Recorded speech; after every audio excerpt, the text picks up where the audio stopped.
What is hereditary fructose intolerance? Basically guys इसमें आपके enzymes की डिफिशिएंसी होती है। एंजाइम का नेम है aldose B. Aldose B guys sorry aldolase B enzyme deficiency होती है इसमें, and aldolase B enzyme deficiency. Aldolase B enzyme की डिफिशिएंसी हो जाएगी तो ये क्या लाइफ ड्यूरिंग द लाइफ होगी या फ्रॉम बर्थ रहेगी?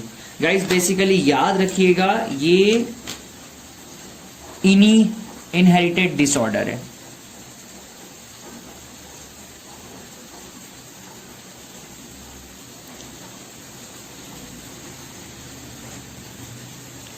हेरिडेटरी फ्रक्टोज इंटॉलरेंस नाम में ही आ जाता है, कई बार एग्जामिनर फ्रक्टोज इंटॉलरेंस के नाम से बोलते हैं तो ये क्लिक नहीं करता है ये इनहेरिटेड डिसऑर्डर है या ड्यूरिंग द लाइफ टाइम आपके कुछ ये एंजाइम की डिफिशिएंसी होती है। याद रखिए इनहेरिटेड डिसऑर्डर है, इसमें जो एल्डोलेस बी एंजाइम है उसकी डिफिशिएंसी हो जाती है। अब इसके कारण क्या होगा, अगर इसकी डिफिशिएंसी हो जाती है, ये एंजाइम हमारे पास डिफिशिएंट हो गया, अब ये एंजाइम हमारे पास नहीं है, तो इसकी वजह से हमारी बॉडी में जो फ्रक्टोज होगा और फ्रक्टोज 1 फॉस्फेट होगा,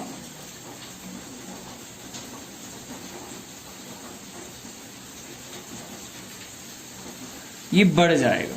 तो fructose and fructose 1 phosphate rises in blood. क्यों बढ़ रहा है? क्योंकि एल्डोलेस भी आपको पता है फ्रक्टोज 1 फॉस्फेट, फिर फ्रक्टोज एक्चुअली एल्डोलेस 1 भी आपने देखा था ना, फ्रक्टोज 6 फॉस्फेट वो ग्लाइकोलिसिस पाथवे, उसमें फिर वो ग्लिसरॉल 3 फॉस्फेट आगे सब रिएक्शंस जाती है। क्या होता है अगर इसकी डिफिशिएंसी होगी तो फ्रक्टोज और फ्रक्टोज 1 फॉस्फेट जो है राइज होने लगेगा ब्लड में और एक तरीके से एक्यूमुलेट हो रहा है बॉडी में। अब इसकी वजह से क्या हो रहा है गाइस, देखिए अगर ये प्रोसेस आगे जाती तो आपको एनर्जी मिलती है, एटीपी प्रोडक्शन एंड फर्दर सब चीजें होती है, एटीपी प्रोडक्शन होती है, ईटीसी साइकिल्स आगे चलती, बट ये अब सब नहीं होगा। साथ ही बॉडी में जो ब्लड ग्लूकोज लेवल है वो फॉल हो जाएगा। तो हम कह सकते हैं कि हेरिडेटरी फ्रक्टोज इंटॉलरेंस में हमें हाइपोग्लाइसीमिया देखने को मिलेगा। हाइपोग्लाइसीमिया ये कैरेक्टरिस्टिक फीचर है हेरिडेटरी फ्रक्टोज इंटॉलरेंस। आपको जब भी क्लिनिकल क्वेश्चंस पूछे जाएंगे उसमें वो वर्ड बोलेंगे कि एल्डोज बी डिफिशिएंसी हो गई है, हाइपोग्लाइसीमिया, तो आपको पहचानना आना चाहिए कि ये हेरिडेटरी फ्रक्टोज इंटॉलरेंस की बात कर रहे हैं। अब ये हाइपोग्लाइसीमिया क्यों हो रहा है? हाइपोग्लाइसीमिया का कोई लेना देना है नहीं एल्डोलेस बी से। देखिए हाइपोग्लाइसीमिया प्रोबेबली 2 रीजन से हो सकता है। अगर मैं फ्रक्टोज इन हेरिडेटरी फ्रक्टोज इंटॉलरेंस की बात करूं तो इसमें अगर हाइपोग्लाइसीमिया हो रहा है तो बेसिकली 2 कंडीशन है। क्या कंडीशन है? पहली है कि एक्सेसिव इंसुलिन सिक्रेशन हो रहा है बॉडी में। अगर एक्सेसिव इंसुलिन सिक्रेशन हो गया तो क्या होगा?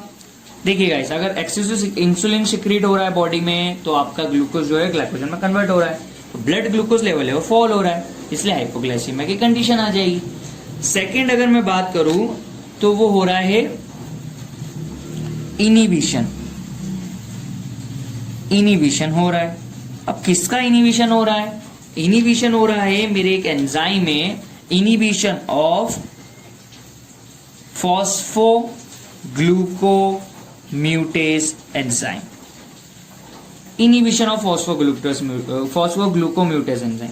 अब ये इनिबिशन कैसे हो रहा है guys? Basically inhibition of phosphoglucose mutase जो इनिबिशन हो रहा है ये आपका फ्रक्टोज 1 फॉस्फेट की वजह से हो रहा है। सो हम लिख सकते हैं inhibition of phosphoglucomutase by fructose 1 phosphate, मैंने शॉर्ट में लिख दिया है। अगर ये ब्लड में राइज करेगा तो आपका फॉस्फोग्लूकोम्यूटेज का इनिबिशन हो जाएगा। गाइस आप इमेज में देख सकते हैं जो फॉस्फोग्लूकोम्यूटेज है वो ग्लूकोज 6 फॉस्फेट को ग्लूकोज 1 फॉस्फेट में कन्वर्ट कर देता है, वो ग्लूकोज 1 फॉस्फेट से भी ग्लूकोज 6 फॉस्फेट में कन्वर्शन हो जाता है। ये रिवर्सिबल रिएक्शन होती है, आपस में रिवर्स हो सकता है ये फॉस्फोग्लूकोम्यूटेज की वजह से। तो हम बात कर रहे थे कि यही फॉस्फोग्लूकोम्यूटेज का जो है वो इनिबिशन हो जाता है। अगर इसका इनिबिशन हो जाएगा तो ग्लूकोज 6 फॉस्फेट जो है ये कन्वर्शन नहीं हो पाएगा ग्लूकोज 1 फॉस्फेट में, या ग्लूकोज 1 फॉस्फेट का ग्लूकोज 6 फॉस्फेट में कन्वर्सन नहीं हो पाएगा। तो ये समवॉट ग्लाइकोजन सिंथेसिस के जो पाथवे उसको अफेक्ट कर देगा, और आपका ग्लूकोज का प्रोडक्शन भी जो होता है ग्लाइकोजन पे वो भी अफेक्ट होगा।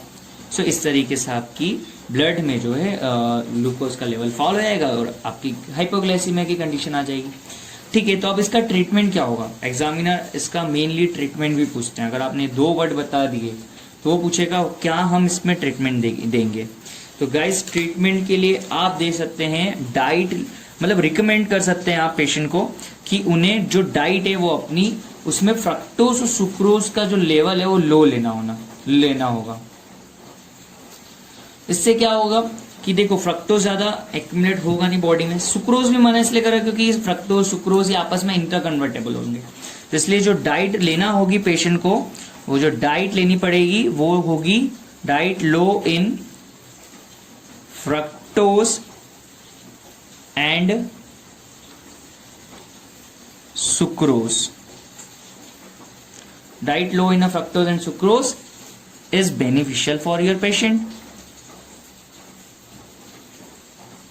डन, ये हमारा क्वेश्चन खत्म हो गया। अब हम चलते हैं नेक्स्ट क्वेश्चन की तरफ गाइस।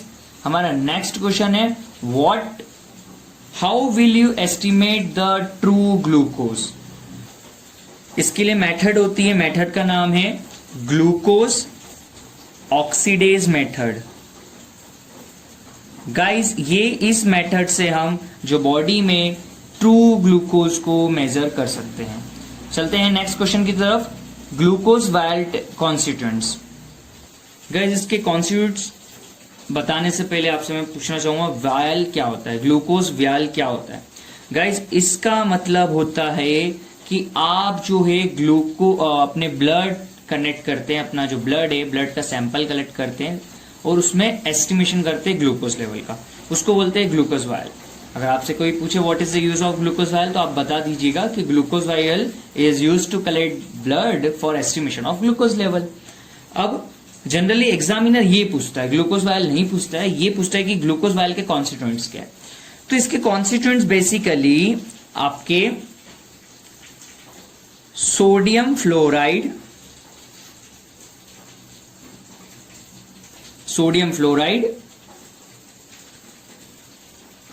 रेशियो में होता है पोटेशियम ऑक्सलेट के साथ, दोनों प्रेजेंट होते हैं। क्यों होते हैं गाइस? इनका जो रेशियो होता है पहले ये देखिए कि 1:3 रेशियो में आपके प्रेजेंट रहते हैं। ठीक है, प्रेजेंट रहते हैं। हमने ग्लूकोज वायल डिस्कस करा कि वो हम ब्लड सैंपल कलेक्ट करते हैं ताकि हम उसको में ग्लूकोज लेवल एस्टिमेट कर दे, उस प्रोसेस को ग्लूकोज वायल बोल दे। ग्लूकोज वायल कॉन्स्टिट्यूएंट में हमने 2 देख लिया। अभी क्यों लिया जा रहा है देखिए गाइस, जो सोडियम फ्लोराइड है आपका, अगर ये हम लेते हैं कॉन्स्टिट्यूएंट तो ये ग्लाइकोलिसिस को इनिबिट करेगा। ग्लाइकोलिसिस ये इसका फंक्शन है, ग्लाइकोलिसिस को ये इनिबिट करेगा, इनहिबिट ग्लाइकोलिसिस। अब ऐसा ये क्यों करेगा गाइस? हमें एस्टिमेशन करना है ब्लड ग्लूकोज लेवल का, हमने ब्लड बॉडी से बाहर निकाल लिया है। अब हमें उसमें देखना है कि उसका ग्लूकोज लेवल कितना है।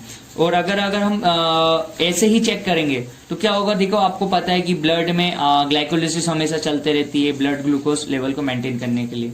तो हम चेक ही नहीं कर पाएंगे कि क्या उसका ट्रू ग्लूकोज लेवल है बॉडी का उस हम ब्लड सैंपल से। इसलिए हम क्या करते हैं, ब्लड सैंपल में इसको डाल देते हैं। तो इसमें क्या होता है, जो सोडियम फ्लोराइड होता है ना, वो ग्लाइकोलिसिस को रोक देता है। ग्लाइकोलिसिस रुक जाएगी ना तो वही आपका नया ग्लूकोज, और मतलब जैसे ग्लूकोज का प्रोडक्शन नहीं होगा तो हमें पता चल जाएगा ना कि एग्जैक्ट कितना अमाउंट है उसका ग्लूकोज का।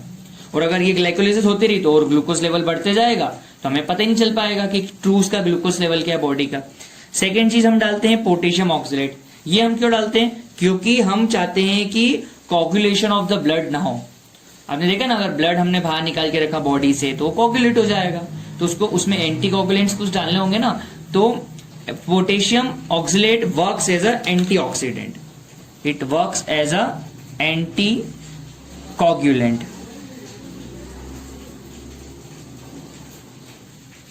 ओके गाइस, तो दोनों है सोडियम फ्लोराइड जो कि ग्लाइकोलिसिस नहीं होने देगा, पोटेशियम ऑक्सीडेंट एंटीकोगुलेंट की तरह वर्क करेगा। चलते हैं नेक्स्ट क्वेश्चन की तरफ। Normal blood sugar level, guys ये बहुत ही कॉमनली आस्क्ड क्वेश्चन है।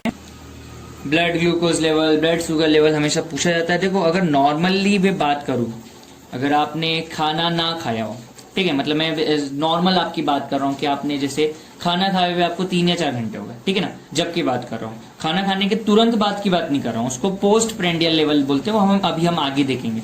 नॉर्मल ब्लड शुगर लेवल की बात कर रहा हूँ, वो होगा आपका 80 to 100 मिलीग्राम %। ओके, ये आपको याद रखना है। और नेक्स्ट क्वेश्चन हमारा इसी से रिलेटेड है कि ग्लूकोज पोस्ट पेरेंडियल लेवल क्या होता है। पोस्ट पेरेंडियल यानी कि आपने अब जस्ट अभी खाना खाया, तो अगले 2 घंटे तक जो लेवल होगा आपके, जो ब्लड ग्लूकोज लेवल होगा, वो होगा आपका 100 to 140 मिलीग्राम %। ये सब नॉर्मल ह्यूमन बीइंग की बात करें, नॉर्मल जिसको डायबिटीज नहीं हो, कोई भी डिजीज ना हो, ये नॉर्मल कंडीशंस की बात कर रहे हैं। अगर इसमें और आगे आप देखेंगे ग्लूकोज टॉलरेंसेस, जिसमें आपको और रीडिंग ये पता चलेगी वैल्यू कि डायबिटीज में कितनी हो जाती है, ठीक है, ये आगे की बात है। अभी आप ये नॉर्मल ये दोनों चीजें याद रखिएगा। चलते हैं गाइस नेक्स्ट क्वेश्चन की तरफ। What are different types of glucose transporters. Guys ये क्वेश्चन बहुत बार पूछा जाता है और जनरली हमें कुछ ही ग्लूकोज ट्रांसपोर्टर याद रहते हैं। चलिए आज इसे अच्छी तरीके से याद करते हैं। गाइज सबसे पहला आपको भी पता है ग्लूट 1, ऐसे करके आप देखेंगे ग्लूट 2, 3, 4, 5 और SGLT1, ठीक है। ग्लूट 1 ये कहाँ होंगे गाइज, ये आपके होंगे ब्रेन में और किडनी में एंड आरबीसी में। ग्लूट 1 रिसेप्टर्स होंगे ब्रेन, किडनी, आरबीसी में। ये ग्लूकोज का ट्रांसफर, जैसे ग्लूकोज का अपटेक करवाएंगे ब्रेन में, किडनी में अपटेक करवाएंगे ग्लूकोज का और आरबीसी में अपटेक करवाएंगे ग्लूकोज का। चलते हैं ग्लूट 2 की तरफ। ग्लूट 2 होंगे आपके, इसको याद करते जाइएगा, लीवर एंड पैंक्रियाज में, लीवर एंड पैंक्रियाज में होंगे आपके। ग्लूट 3 जो है वो आपके किडनी, प्लेसेंटा दोनों जगह होते हैं। ग्लूट 4 जो होंगे आपके heart, skeletal muscles and adipose tissue.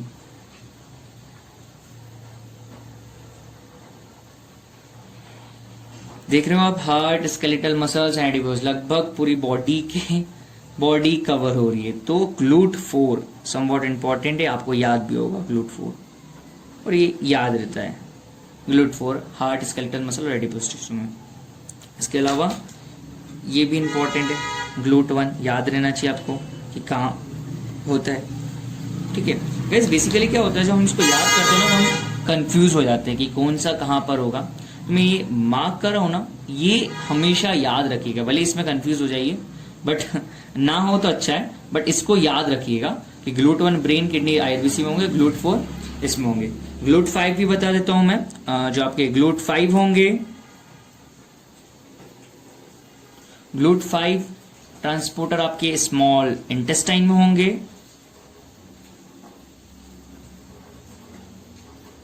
Digestive system में आपने पढ़े होंगे ग्लूट 5 ट्रांसपोर्टर्स। एंड लास्टली हम बात करेंगे SGLT की। SGLT भी होते हैं ट्रांसपोर्टर, ये करेंगे, ये प्रेजेंट होंगे आपके small intestine and kidney.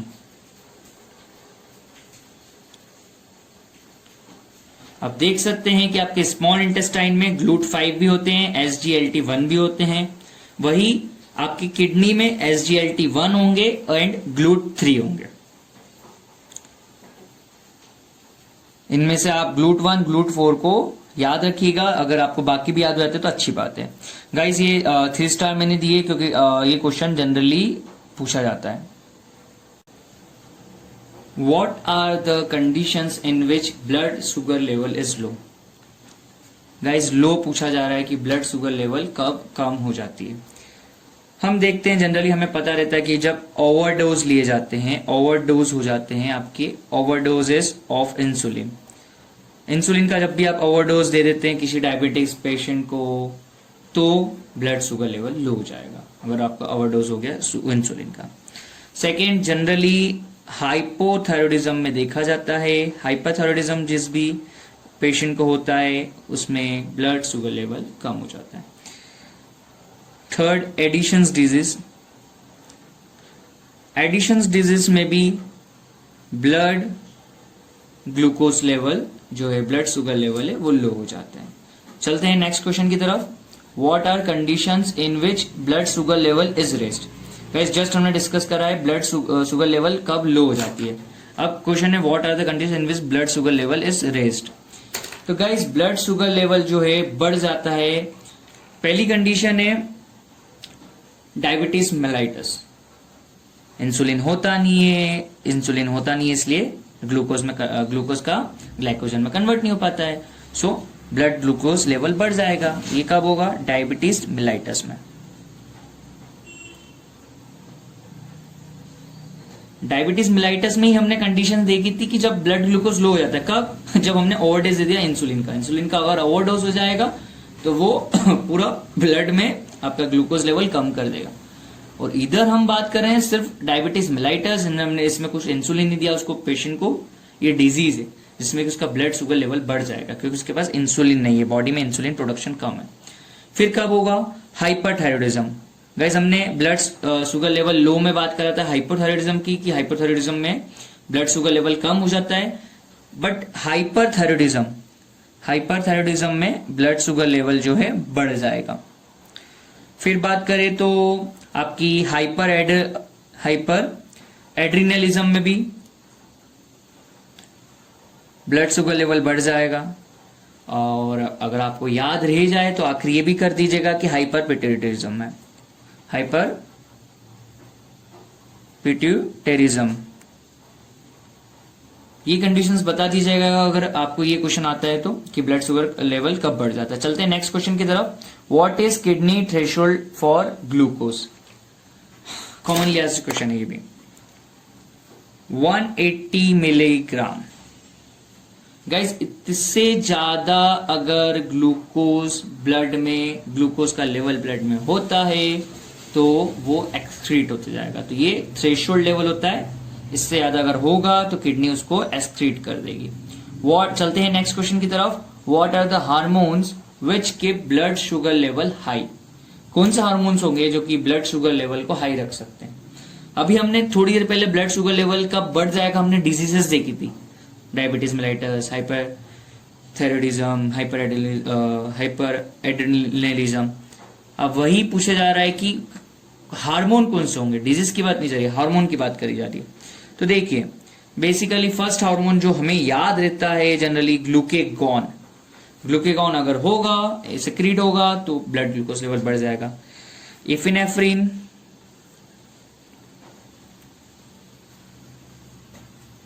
Adrenal cortex hormone,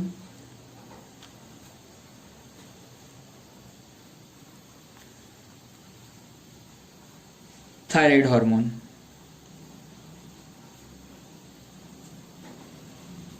and etcetera etcetera. ठीक है गाइस, 4 बोल दीजिएगा, बहुत है, काफी है। What is the hormone which regulates blood sugar level. Guys increase या डिक्रीज की बात नहीं कर रहा है, रेगुलेशन की बात कर रहा है कि कौन से हार्मोन होंगे जो कि रेगुलेट करेंगे ब्लड शुगर लेवल को। तो सबसे best example insulin can regulate blood sugar level, and glucagon भी बोल सकते हैं। चलते हैं नेक्स्ट क्वेश्चन की तरफ। What are the types of diabetes mellitus. Commonly asked question है guys, 3 star. What are the types of diabetes mellitus. Diabetes mellitus क्या होता है? डायबिटीज मेलाइटस होता है metabolic disorder due to deficiency of insulin resulting in high blood glucose level and the glucose excretion in the urine. What are its types? There are 2 types of diabetes mellitus. First जो type है वो type है आपका insulin dependent diabetes mellitus. इसको type 1 diabetes के नाम से भी जाना जाता है, शॉर्ट में लिख सकते हैं IDDM। सेकेंड टाइप की बात करें तो ये नॉन इंसुलिन डिपेंडेंट होता है, non insulin dependent diabetes mellitus. इसको शॉर्ट में लिख सकते हैं आप NIDDM। ये टाइप 2 होता है। बाकी की कहानी आप जानते हैं कि इंसुलिन डिपेंडेंट में आपके जो बीटा सेल्स होते हैं पेंक्रियास के, इस डिजीज में वो डिस्ट्रॉय हो जाते हैं, जिसकी वजह से इंसुलिन बनता नहीं है, तो आपको इंसुलिन पेशेंट को देना होता है। सेकेंड टाइप में क्या होता है कि जो रिसेप्टर होते हैं, इंसुलिन तो है बॉडी में बट उसके रिसेप्टर्स जो है वो डैमेज हो जाते हैं, जिसकी वजह से इंसुलिन तो सिक्रेट होता है बॉडी में बट वो कहीं पे एक्ट नहीं कर पाता है। तो नॉन इंसुलिन टाइप 2 डायबिटीज होती है, ये लाइफ टाइम मतलब 40 ईयर्स अबव वालों को होती है। ठीक है, टाइप 1 टाइप 2 डायबिटीज।